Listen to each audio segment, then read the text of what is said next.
I guess when you order 15 displays from AliExpress and they turn up in a plastic bag like this with a little bit of bubble wrap, it's no surprise that they'll not all make it unscathed.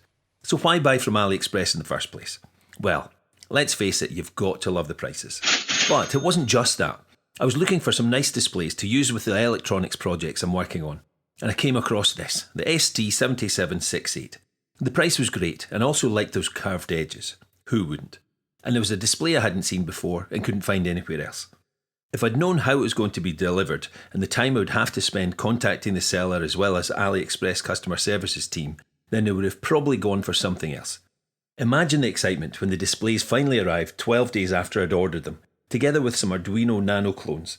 I was like a kid at Christmas.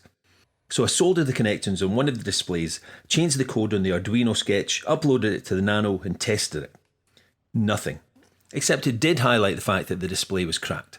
Same story with the next 3 displays as well, although some of them did show some signs of life, like this one here. Now, I didn't want to have to do this, but the next step was to assess the damage by testing the remaining 11 displays. That meant I had to solder the header pins to them, something I wasn't keen on doing because I planned on using 10 of the displays in a project where I didn't need header pins attached, so it would be a hassle to then have to desolder them. And what was the result? 6 out of 15 displays broken. Either a black screen of death, a white crack down it, or only a fraction of the display working. So, how helpful was the seller? Now, I'll not bore you with all the details, but I did get a fairly quick response to the first message I sent. The response? An automatic reply apologising for the inconvenience, telling me that my request had been forwarded to the human service team. If I had any more questions, the AI would be happy to assist me. No response after 3 days, so I contacted them again. By this point, I knew that I only had 9 working displays. Apart from another automatic response by the friendly AI chatbot, nothing. Maybe the AliExpress customer service team could help me out.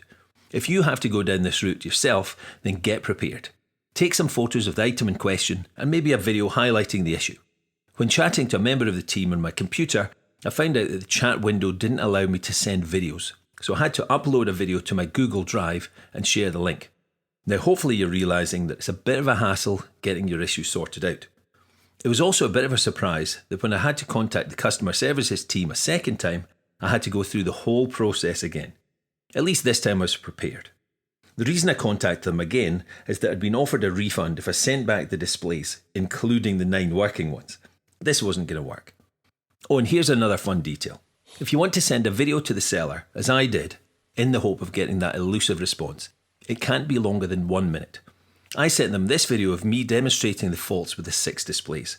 It lasts 1 minute 40 seconds, so I had to speed it up in video editing software to cut it down to 59 seconds, just to make sure.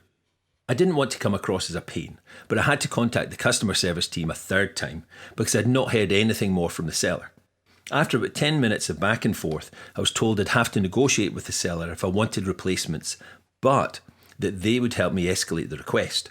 I was asked for my email address and told that I'd receive an email within 48 hours. And what advice was I given in that email? That they've urged the seller to solve my problem and that I should continue to contact the seller to negotiate a solution.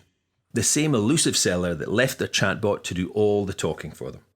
Now, when I ordered the displays, the seller had an excellent rating, which seemed to be based on lots of reviews, so I felt like I'd done my homework. To make matters worse though, when I search for the displays, the seller doesn't seem to sell them anymore. So that's where I am right now. No further forward, over a month after receiving the displays. What would you do? Leave me your advice in the comments section and we'll see if it has any effect. Although my case is still a work in progress, I do have some advice for prospective AliExpress buyers. Number 1, escalate the issue. If the seller's giving you the silent treatment, then raise the issue with AliExpress customer service team. Document everything. Take a note of all communications with the seller and AliExpress and take screenshots of messages. Provide clear evidence. When you open a dispute, make sure you have photographs and videos clearly showing the damaged items.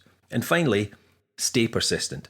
It can be frustrating when AliExpress urges you to continue contacting the seller and you're getting no response from them. So keep at it and aim for a direct resolution from the AliExpress customer service team.